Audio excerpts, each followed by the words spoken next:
CM Chandrababu మాట్లాడుతున్నారు, live లో చూద్దాం. కేంద్రం సహకరించలేదు, విభజన హామీలు నెరవేర్చలేదు, ప్రత్యేక హోదా ఇవ్వలేదు, నరేంద్ర మోడీ నమ్మక ద్రోహం చేశాడు. కేసీఆర్ నేను ఆ రోజు కష్టపడితే సంపద సృష్టిస్తే ఆ సంపదలో మన వాటా మనకు రాకుండా అడ్డుకునే పరిస్థితికి వచ్చారు. నీచంగా మాట్లాడారు, అవమానంగా మాట్లాడుతున్నారు. నేను అందుకనే ఆలోచించాను, ఏదైనా సరే ముందుకు పోవాలి తప్ప వెనక్కి తిరిగి చూడకూడదని.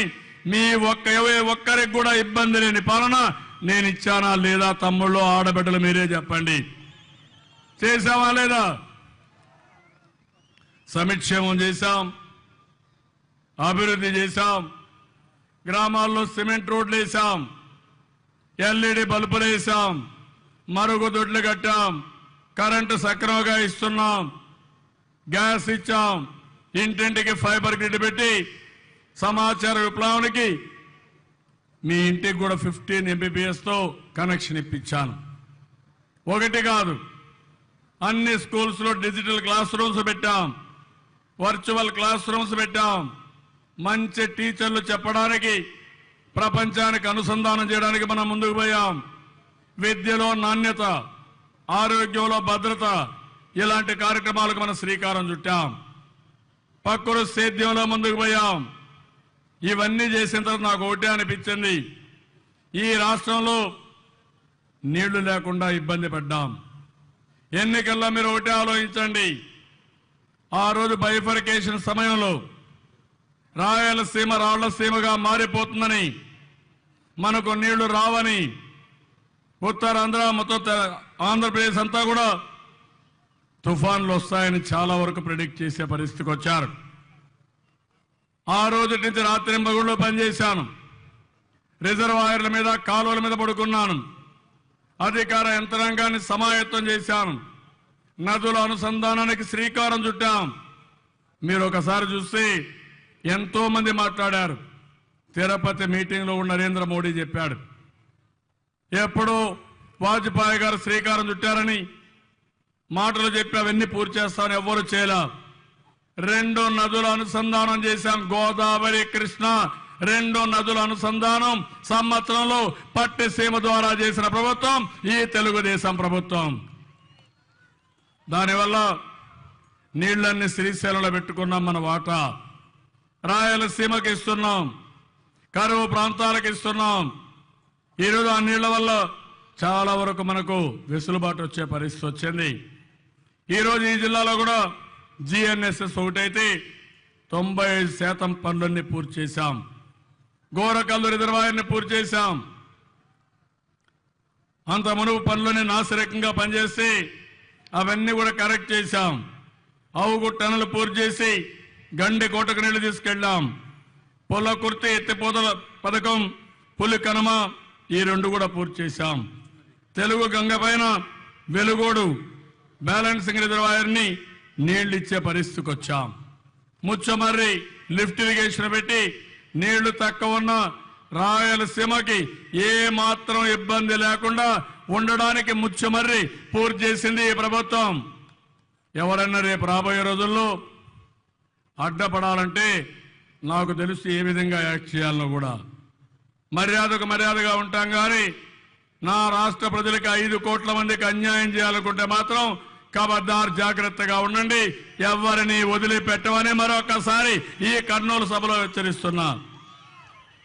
సిద్ధాపురం ఎత్తిపోతల పథకం నేనే ఆ రోజు శాంక్షన్ చేసి నేనే దానికి ఇనాగరేషన్ చేసే పరిస్థితికి వచ్చాం.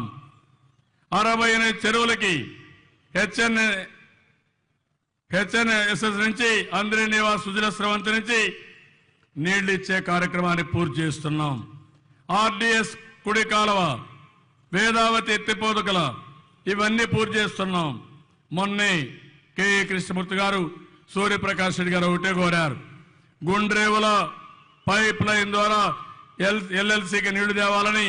ఈ 2 చేయమంటే తప్పకుండా శాంక్షన్ చేసి వేరే రాష్ట్రాలతో సమస్యలుంటే పరిష్కారం చేసి ఇవి కూడా పూర్తి చేస్తామని మీ అందరికీ హామీ ఇస్తున్నాం. ఇన్ని ప్రాజెక్టులు పూర్తి కావాలి. ఇంకో పక్కన నేను ఆలోచించేది, నదుల అనుసంధానం ఇంకా పూర్తి కావాలి. ఈరోజు ఇక్కడ ఒక విషయం గుర్తుపెట్టుకోవాలి. ఫిబ్రవరి 23వ తారీఖున తెలంగాణ ప్రభుత్వం, కేసీఆర్ ప్రభుత్వం సుప్రీంకోర్టులో ఈ ప్రాజెక్టు కట్టడానికి వీల్లేదని రిట్ వేశారు. ఎందుకు వేశారని అడుగుతున్నా, మీకు నష్టమేంటని అడుగుతున్నా. నీళ్లు సముద్రం లేకపోతున్నాయి. సముద్రం లేకపోయే నీళ్లు మేము వాడుకుంటే మీకు బాధ ఏంటని అడుగుతున్నా. ఇంకో పక్కన ఆ రోజు కూడా మీరు ఒకసారి చూడండి, నేను ముఖ్యమంత్రి అయ్యాను, ఎంపిక అయింది. ప్రధానమంత్రిగా నరేంద్ర మోడీ గారు ప్రమాణ స్వీకారం చేయడానికి చేస్తే నేను ఒకే మాట చెప్పాను, ఇంకా రాష్ట్రం విడిపోలేదు, నోటిఫికేషన్ రాలేదు, 7 మండలాలు ఉన్నాయి, తెలంగాణలో ఉన్నాయి. ఆ 7 మండలాలు ఇవ్వకపోతే మా ప్రాజెక్టు పూర్తి కాదు, అడ్డంకులు పెడతారు. మీరు ఇస్తేనే నేను ప్రమాణ స్వీకారం చేస్తా, లేకపోతే నాకు ఈ పదవి వద్దని గట్టిగా చెప్పి అవి సాధించింది తెలుగుదేశం ప్రభుత్వం, తెలుగుదేశం పార్టీ. అందువల్ల ఈరోజు మనం పోలవరాన్ని కడుతున్నాం. కేంద్రం సహకరించలేదు. తెలంగాణ ప్రభుత్వం వేరే ప్రభుత్వాలు రెచ్చగొడతా ఉంది. అయినా కూడా ఎన్నికబోలా 68% పనులు పూర్తయినాయి. జూలైకంతా నీళ్లన్నీ గ్రావిటీతో వస్తాయి. డిసెంబర్ కంతా పోలవరం పూర్తవుతుంది. అక్కడి నుంచి వంశధార, నాగావళి, గోదావరి, కృష్ణ, పెన్న అన్ని నదుల అనుసంధానం చేస్తాం. రాష్ట్రంలో ఎక్కడ వర్షం పడినా కాలువల్లో నీళ్లు పెట్టి మొత్తం రాష్ట్రం ఎక్కడ కరువు ప్రాంతం ఉంటే, ఎక్కడ నీటి ఎదురుంటే అక్కడికి నీళ్లు తీసుకెళ్తాం. ఇది పూర్తి కావాలంటే మనకందరికీ రాబోయే రోజుల్లో 2-3 సంవత్సరాలు ఇది పూర్తి అవుతుంది. మిడ్తూరు లిఫ్ట్ కూడా 3 నెలల్లో ఇవన్నీ కూడా చేసి దీన్ని కూడా పూర్తి చేసే బాధ్యత ఈ ప్రభుత్వం తీసుకుంటామని మరొకసారి ఈ సభలో మీ అందరికీ హామీ ఇస్తున్నా. ఒక లిఫ్ట్ కాదు, ఈరోజు ఈ జిల్లా ఉంది. ఈ జిల్లాలో అతిపెద్ద విస్తీర్ణం 29,85,000 ఎకరాలుంది. ఇప్పటికి దగ్గర 8 లక్షల ఎకరాలకే నీళ్లున్నాయి. 3,000 కోట్ల రూపాయల పైన ఖర్చు పెట్టాం. భవిష్యత్తులో నేను ఒకటే హామీ ఇస్తున్నాను, నీళ్లున్నాయి, ఇంకా సమర్థవంతంగా నీటిని ఉపయోగించుకుంటాం. 90% డబ్బులు ఇచ్చి మైక్రో ఇరిగేషన్ పెట్టించాం, సబ్సిడీ. ఒకటే మీకు అందరికి హామీ ఇచ్చేది, ఈ జిల్లాను గాని బాగా అభివృద్ధి చేస్తే దేశానికే ఒక ఆదర్శంగా ఇప్పటికే హార్టికల్చర్లో 4వ ప్లేస్లో ఉంది. కరువు జిల్లా ఎడారిగా మారిపోతున్నారు. ఎడారిగా మారదు. కరువు జిల్లా రతనాల సీమగా తయారు చేసే బాధ్యత నాది అని మరొకసారి మీ అందరికీ హామీ ఇస్తున్నా. ఇప్పుడు నీళ్లుండి ఇవ్వడమే కాదు, అనంతపురం జిల్లాలో ఇండస్ట్రీ కూడా రావాలి. ప్రపంచంలోనే అతిపెద్ద సోలార్ పార్క్ కర్నూలు సొంతం. 6,000 కోట్లు పెట్టారు. ఇంకో పక్క 5,000 మందికి ఉద్యోగాలు వస్తున్నాయి. ఇంకా కొన్ని పని ప్రారంభించబోతున్నారు. ఇంకో 2,000 మెగావాట్లు. ఇంకో పక్కన ఎయిర్పోర్ట్ ఇప్పుడే చూశారు. కర్నూలుకు రావాలంటే ఎక్కడెక్కడో తిరిగి వచ్చేవాళ్ళం. హైదరాబాద్కు పోవాలి, కడపలో దిగాలి, మళ్ళీ రావాలి. ఇప్పుడు నేరుగా అమరావతి నుంచి కర్నూలుకి ఓర్వకల్లో విమానాశ్రయం కట్టి విమానాశ్రయంలో ఇక్కడ దిగే పరిస్థితి వచ్చిందంటే అది ప్రభుత్వం యొక్క సమర్థత. దీనివల్ల భవిష్యత్తులో ఇక్కడి నుంచి మొత్తం అన్ని ప్రాంతాలకు విమానాలు వస్తాయి, పారిశ్రామికవేత్తలు వస్తారు. ఇప్పటికే మెగా సీడ్ పార్క్ ఉంది నందికొట్కూరులో. అయో పార్ట్నర్ కింద దగ్గర మీరు చూస్తే ఒక పెద్ద ఎత్తున సీడ్ పార్క్ పెట్టాం. అక్కడనే ఒక ఫుడ్ పార్క్ కూడా ఏర్పాటు చేశాం. జైన్ ఇరిగేషన్ చేశారు. సిమెంటు, స్టీలు, ఫుడ్ ప్రాసెసింగ్ కానీ ఇవన్నీ పెద్ద ఎత్తున వస్తాయి. అల్ట్రాటెక్, రామ్కో, ఎంపీఎల్, నాచు, ప్రిజం, జైరాత్ ఇస్పాట్ ఇవన్నీ కూడా వచ్చాయి. జిల్లాలో సహజ వనరులు ఉన్నాయి. ఏదైతే సున్నప్రాయం ఎక్కువ ఉంది, సిమెంట్ ఇండస్ట్రీకి మనం ముందుకు పోయే పరిస్థితి వస్తుంది. ఇవన్నీ కానీ ఉపయోగించుకుంటే నాకు ఏమాత్రం అనుమానం లేదు, రేపు కర్నూలు కేంద్రంగా ఈ జిల్లా బ్రహ్మాండంగా అభివృద్ధి చేసే బాధ్యత నాది అని మరొకసారి మీ అందరికీ హామీ ఇస్తున్నా.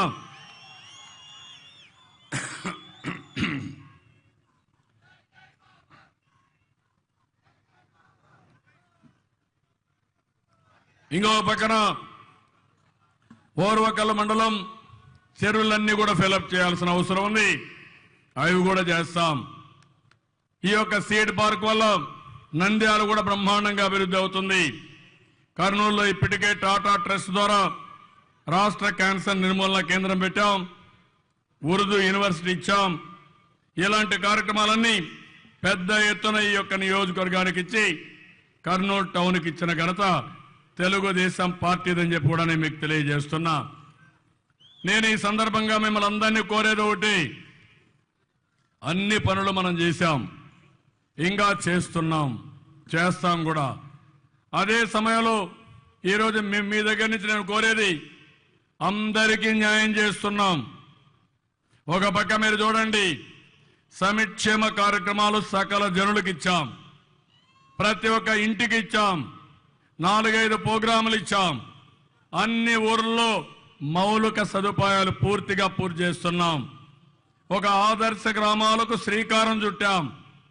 ట్రంక్ ఇన్ఫ్రాస్ట్రక్చర్, కరెంటు కానీ, నీళ్లు కానీ, రోడ్లు కానీ, రైల్వే లైన్స్ కానీ ఇవన్నీ కూడా ముందుకు పోయాం. ఇంకో పక్క ప్రకృతి సేద్యానికి ముందుకు పోయాం. నా ఆలోచన అభివృద్ధిలో మన రాష్ట్రం నెంబర్ 1గా ఉండాలని. కేంద్రం కానీ విభజన హామీలు ఇచ్చుంటే, అమలు చేసుంటే, ప్రత్యేక హోదా ఇచ్చుంటే ఎంత వెసులుబాటు వచ్చేదో ఒక్కసారి మీరు ఆలోచించండి.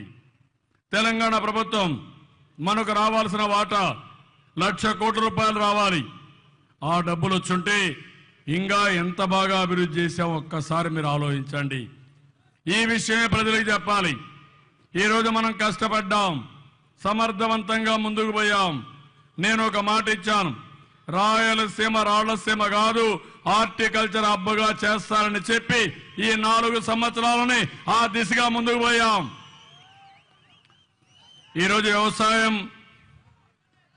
అదే మరి హార్టికల్చర్లో రాయలసీమ నెంబర్ 1.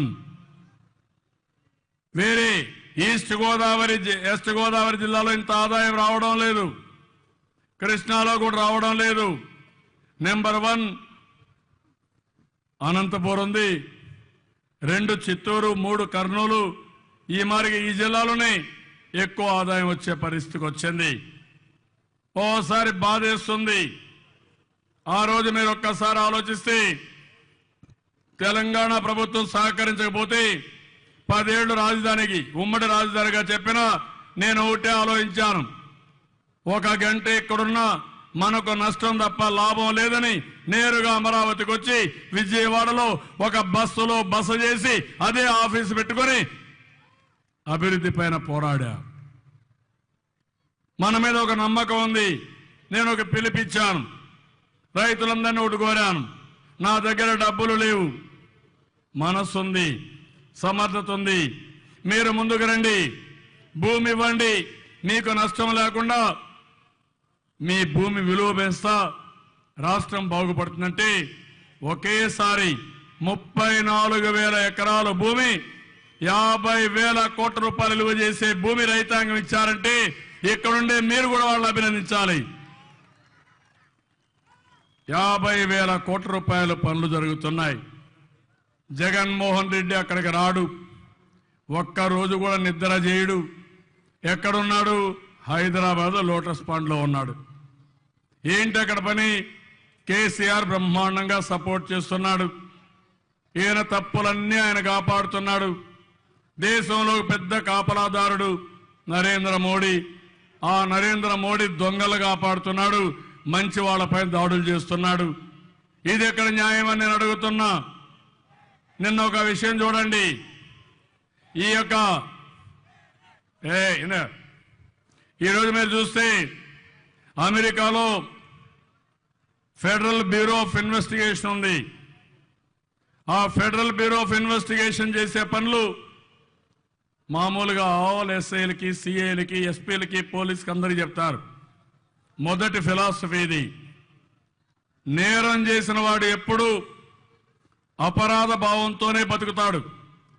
ఎందుకంటే అతను చేసిన అపరాధం అతన్ని అంతరాత్మకు తెలుసు కాబట్టి ఆ అపరాధ భావం వెంటాడుతున్నంతసేపు వీలైనంత వరకు ఎదుటి వారిని నిందించి పబ్బం గడుపుకోవాలని చూస్తాడు.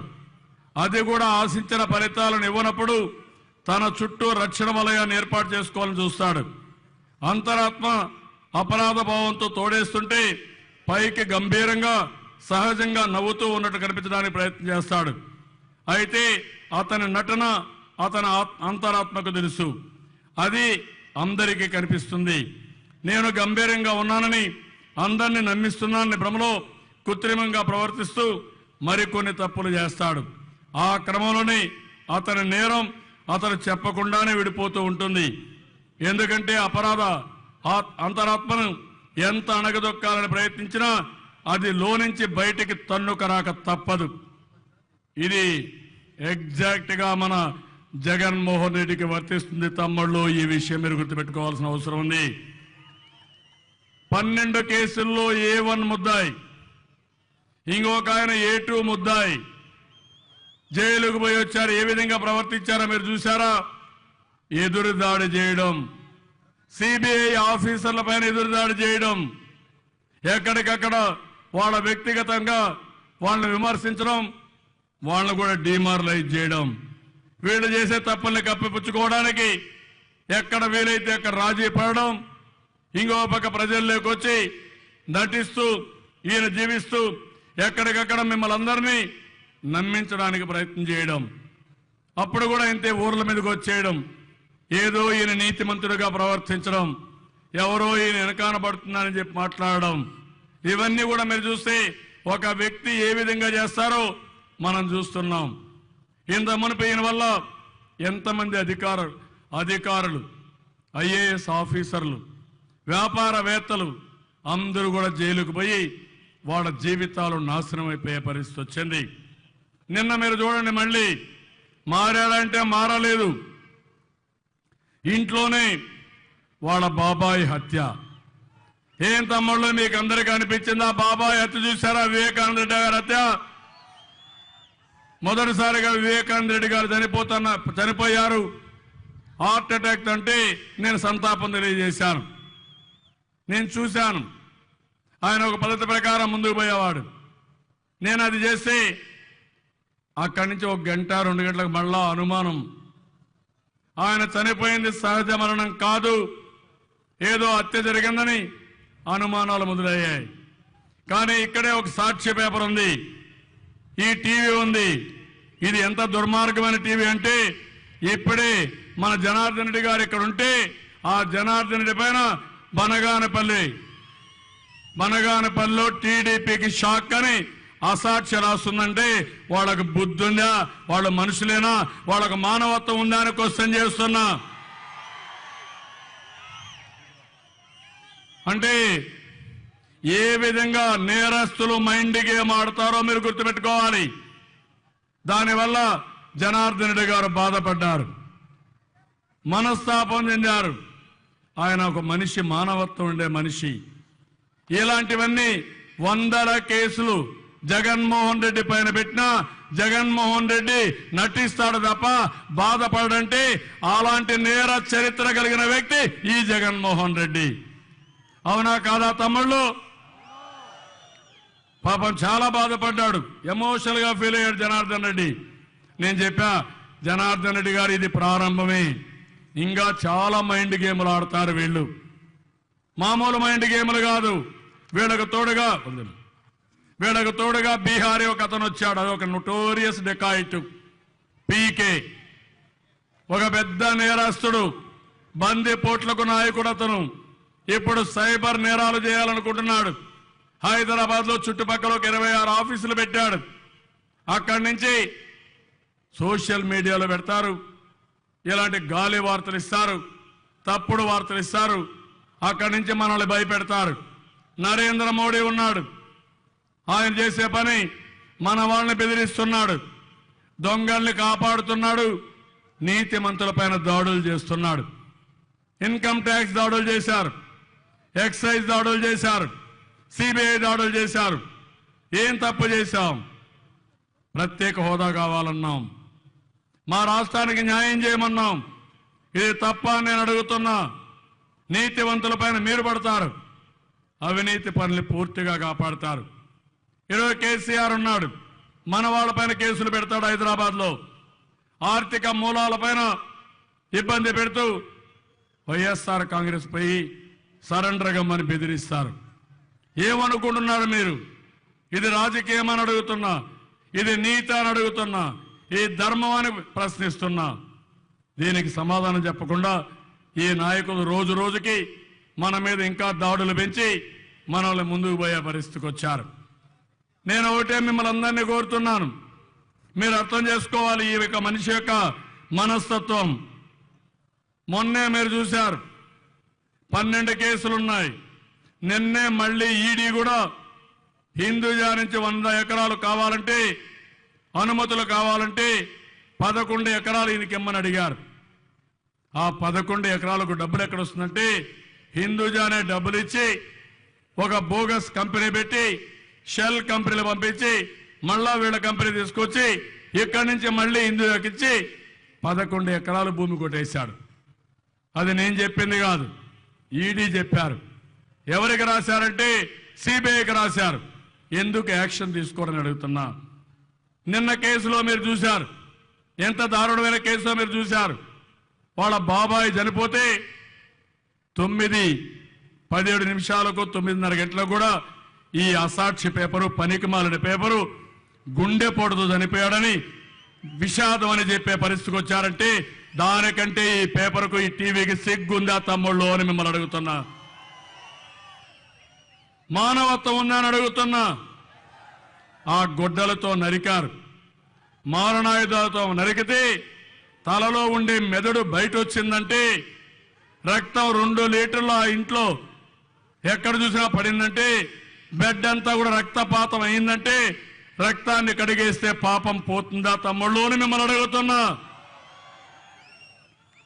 ఒక డాక్టర్ కొండారెడ్డి గారు, మీకు ఒక హాస్పిటల్ ఉంది, ఇది హత్య కేసులో మీరు డాక్టర్లు చేసిపోయి చనిపోయిన మనిషికి కట్టుకడతారా తమ్ముళ్ళు?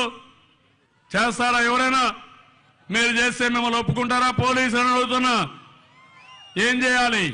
ఒక మనిషి హత్య చేయబడితే బ్లడ్ వామిటింగ్స్ అయ్యాయని, ఎంత దారుణం తమ్ముడు. తలపైన నెత్తురుస్తుందా బ్లడ్ వామిటింగ్ అయితే? తల పగిలిపోతుందా? పడ్డాడంట. ఎక్కడ పడ్డాడు? కమ్మోడు పైన పడ్డాడంట. కమ్మోడు పైన పడితే తలకాయ పగిలిపోయిందంట, కాళ్ళు ఇరిగిపోయినాయంట. ఎవరికి చెప్తారు ఇవన్నీ? ఏంటి అరాచకం? మీ బాబాయ్ పైనే ఇంత అరాచకం ఉంటే, పులివెందల్లో ఇంత దారుణంగా ఉంటే బయట ప్రపంచంలో ఏం చేస్తారు మీకు అధికారం వస్తేని అడుగుతున్నా. ఒకప్పుడు అధికారాన్ని చూశాం, పరిటాల రవీందర్ని పబ్లిక్ గా ఇదే మారిగా మీటింగ్ పెట్టుకుంటే అతి దారుణంగా కిరాతకంగా చంపేశారు. ఇంకో పక్క 145 మంది 150 మంది కార్యకర్తల్ని పొట్టన పెట్టుకున్నారు. అందులో కూడా ఈయన ఒకసారి చూస్తే చాలా దుర్మార్గంగా ప్రవర్తిస్తాడు. నిన్న కూడా చూడండి, ఇది జరిగింది. డ్రామాలు ఆడారు, నా మీద నెపం పెట్టారు, నేనే చంపించేశానని. లోకేష్ చంపించేశాడని చెప్పి పెట్టారు. ఆదినారాయణ రెడ్డి పైన పెట్టారు. సాయంత్రానికి మళ్ళా ప్లేట్ పెరాయించారు. ఏం పెరాయించారు? ఆయన చనిపోయేటప్పుడు ఒక లెటర్ రాశాడని, ఆ లెటర్లో చాలా స్పష్టంగా చెప్పాడని, డ్రైవర్ని తొందరగా రమ్మన్నాడంట. తొందరగా రమ్మంటే ఆయన కోపం వచ్చి ఈయన చంపేస్తా ఉంటే నన్ను చంపేస్తున్నాడు, చివరిలో నేను బాధపడుతూ లెటర్ రాశారని ఆయన ఒక లెటర్ రాసి పెట్టి చనిపోయాడు. ఉదయం ఇవాళ సాయంత్రం ఇచ్చారు. నిన్న అంటున్నారు మళ్ళీ ఎవరి దగ్గర బలవంతంగా డ్రైవర్ మీద కేసు పెట్టారని. వీళ్ళంతా కూడా చనిపోయిన వాళ్ళ దగ్గర వాంగ్మూలం ఇప్పిస్తారంట. చాలా తెలివైన వాళ్ళు. ఇంతమను సతీష్ రెడ్డి గారు ఒక కేసు జరిగింది. ఆ కేసు మీరు చూస్తే ఆయనకు ప్రాణాపాయం వస్తే గన్మ్యాన్ కాల్పులు జరిపితే ఒకరు చనిపోయారు. చనిపోతే మెజిస్ట్రేషన్ తీసుకొచ్చి చనిపోయిన వాళ్ళ వేలు ముద్ర వేసుకుని సతీష్ రెడ్డి గారే గన్ తీసుకొని చంపేశారని కేసు పెట్టారు. ఎంక్వైరీ చేసి తేలింది ఆ మేజిస్ట్రేట్కు ఉద్యోగం పోయింది కానీ వీళ్ళని జైలుకు పంపించలేకపోయాం. ఇది వీళ్ళ నీతి. కానీ ఇతను నిన్న మొన్న మళ్ళా చూస్తున్నారు ఎంత బ్రహ్మాండంగా ఈరోజు రాష్ట్రం అంతా పరిగెత్తున్నాడు. ఆయన భయం ఉంది, తప్పు చేశామని గిల్ట్ ఉంది. దాంతో దేశం అంతా తిరుగుతూ నేను ఏ తప్పు చేయలేదు వేరే వాళ్ళు చేశారని చెప్తున్నాడు. సిబిఐ ఎంక్వైరీ అడుగుతున్నాడు. దేనికి సిబిఐ ఎంక్వైరీ అంటున్నాను? అప్పుడు లక్ష్మణ సిబిఐ ఉంటే ఆ లక్ష్మణ పైన నమ్మకం లేదు, సిబిఐ వద్దన్నాడు. ఇప్పుడు కాపలాదారుడు నరేంద్ర మోడీ ఉన్నాడు కాబట్టి ఆయనకు ఊడిగం చేస్తున్నారు కాబట్టి మీ కేసు మాఫీ చేస్తారు కాబట్టి ఇప్పుడు సిబిఐ కావాలి. కడాన చూశారు తమ్ముళ్ళు, కోడి కత్తి. ఎంత కత్తి తమ్ముళ్ళది? ఇంతేనా? కోడి కత్తి ఇంతే కదా. ఇంత కత్తికి ఎంత పెద్ద ఎంక్వైరీ? టెర్రరిస్టులు విచారించే ఎన్ఐ ఈ కోడి కత్తి కేసు ఏం చేశారు? గుడ్డు పైన ఏమంటారు, ఈకలు కూడా బీకలేకపోయారు. అవునా కాదా? దేనికేశారు? తప్పించుకోవడానికి. కోడిగుడ్డు గీకలు ఉంటాయా? ఉండవు. కానీ ఆ విధంగా చిత్రీకరించి వీళ్ళు చేసే పరిస్థితికి వచ్చారు. ఇంకో పక్క ఇప్పుడు కూడా మళ్ళా సిబిఐకి కావాలి. సిబిఐకి అడిగేసి పరిగెత్తున్నాడు.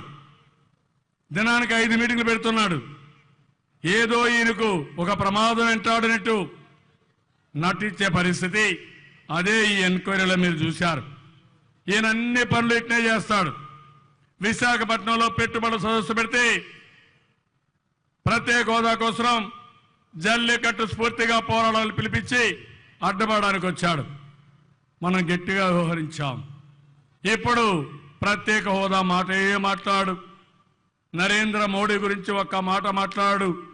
ఇలాంటి నాయకుడు మనకు అవసరమా అని నేను మిమ్మల్ని అడుగుతున్నా. 1-2 కాదు. ఈరోజు ఒక విషయం మీరు గుర్తుపెట్టుకోవాలి. మైనారిటీ సోదరులు ఉన్నారు. ఈ నరేంద్ర మోడీ చేసిన పనేంటి?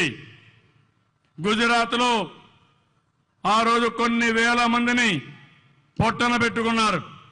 నేను ఆ రోజు వాజ్పేయి గారికి ఒకటే చెప్పాను, మీకు గుజరాత్ కావాలన్నా దేశం కావాలన్నా మీరు తేల్చుకోమని ఆ రోజే నేను హెచ్చరించాను. అదే నరేంద్ర మోడీకి నా మీద కోపం.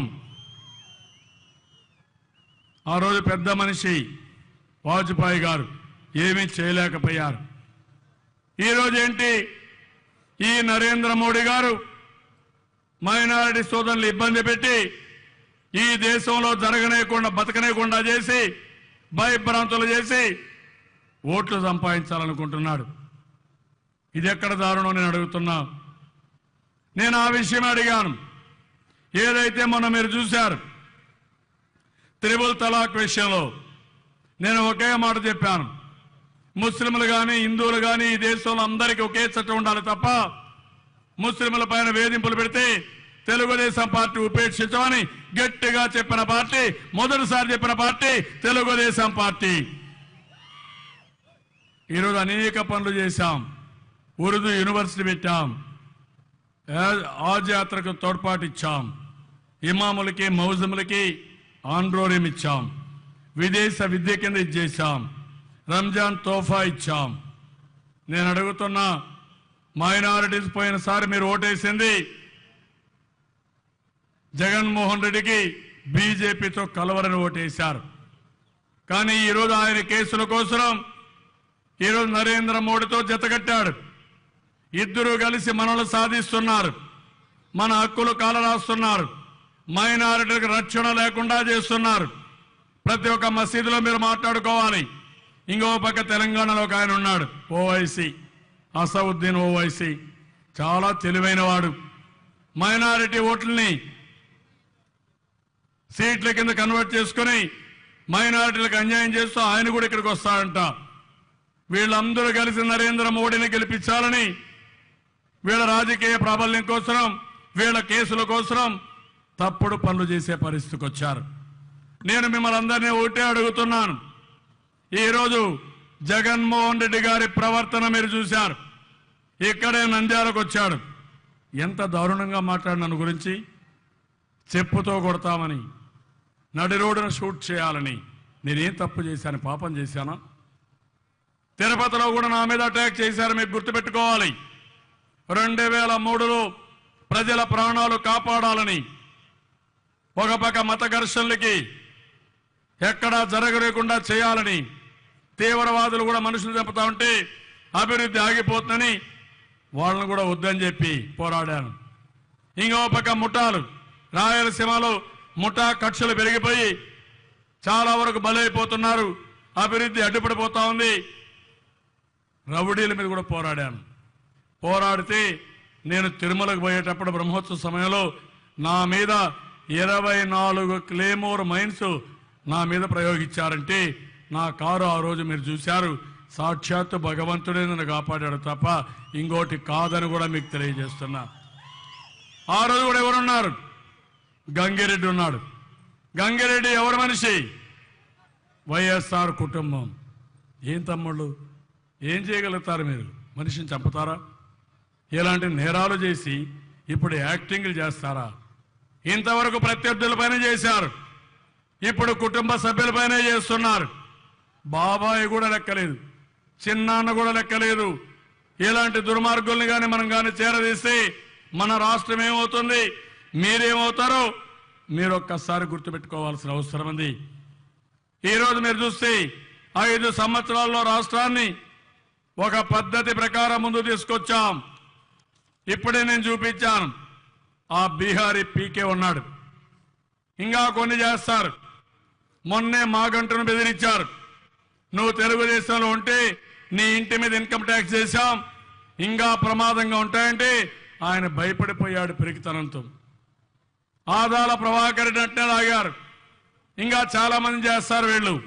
నాకు తెలుసు ఇవన్నీ.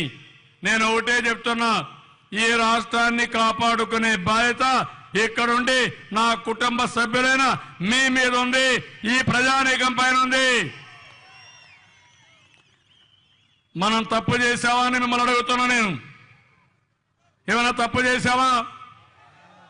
అన్యాయం జరిగిందా లేదా? మనకు రాష్ట్ర విభజనలో మనకు న్యాయం జరిగిందా తమ్ముళ్ళు? అడగడం తప్ప మన హక్కు కాదా? మా మీద దాడి చేస్తారా? మీరు దాడులు చేస్తారా? ఎంత చేయగలుగుతారని అడుగుతున్నా. ఈయన జగన్మోహన్ రెడ్డి వాళ్లకు ఊడిగం చేయడానికి వెళ్ళిపోతాడు, ఇష్టానుసారంగా వెళ్ళిపోతాడు. నేను అందుకనే మిమ్మల్ని అందరినీ కోరుతున్నా. వియత్నాం ఉంది. ఒకప్పుడు వియత్నాం పైన అమెరికా దాడి చేసింది, లొంగపరుచుకోవాలని ప్రయత్నం చేశారు. వియత్నాం చిన్న దేశం, అమెరికా అగ్రదేశం. ఎక్కడ కూడా భయపడకుండా పోరాటంతో ముందుకు పోయారు. వాళ్ళ ఒత్తిడి